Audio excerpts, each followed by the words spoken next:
नबी करीम अलैहिस्सलाम नमाज पढ़ा रहे थे। जोर की नमाज थी, असर की नमाज थी। सही मुस्लिम में मौजूद है। हजरत अबू हुरैरा फरमाते हैं नमाज पढ़ाते पढ़ाते नबी पाक ने कदम आगे किया। नमाज पढ़ाते पढ़ाते कदम आगे किया और यूं हाथ उठाया, फिर वापस कर लिया। अब नमाज पढ़ के ना तो सलाम फेरा तो सहाबा अर्ज करने लगे, या रसूल अल्लाह सल्लल्लाहु अलैहि वसल्लम, वो नमाज में पैर भी आगे किया तो हाथ भी उठाया, तो वजह क्या थी? अब पहला सवाल तो यह है कि आप लोग नमाज पढ़ रहे थे या हुजूर को देख रहे थे? तो सहाबा तो पहले ही बताते हैं कि भाई हम तो पहली साफ में नमाज इसलिए पढ़ते थे कि नमाज भी होती रहती थी और चुपके चुपके महबूब की दीद भी होती रहती थी। हुजूर से पूछा, या रसूल अल्लाह, वो नमाज पढ़ते पढ़ते कदम आगे बढ़ाया आपने तो फिर पीछे कर लिया, क्या था?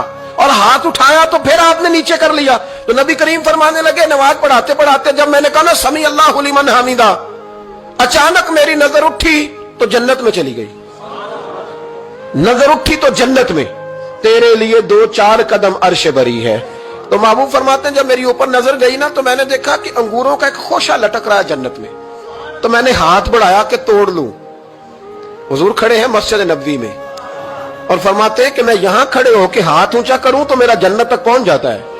फरमाया मेरा इरादा हुआ कि वो खोशा जन्नत का तोड़ लूं और जरा मैंने पैर आगे बढ़ाया ही था तो मेरे दिल में ख्याल आया कि जन्नत राज है तो राज ही रहनी चाहिए। ये राज खोल गया तो मजा नहीं आएगा। तो मैंने फिर वो हाथ वापस कर लिया। सहाबा कहते हैं जब नबी करीम ने ये बयान किया तो हमारे चेहरे न तजस्सुस से खेल उठे। तजस्सुस से हम कोई बात और भी सुनना चाहते थे। तो महबूब फरमाने लगे, अगर मैं वो खोशा तोड़ के ले आता और तुम्हें दे देता, तुम कयामत तक भी खाते रहते तो तुमसे खत्म नहीं होना था। ये सही मुस्लिम की हदीस है। ओ भाई, मेरे रसूल करीम के वाक़या में राज पे शिकवा करना, कहना समझ में नहीं आती कैसे गए थे। तो तू जो चाहे तो हर शब हो मिसाले शब असरा, इसलिए कि तेरे लिए 2-4 कदम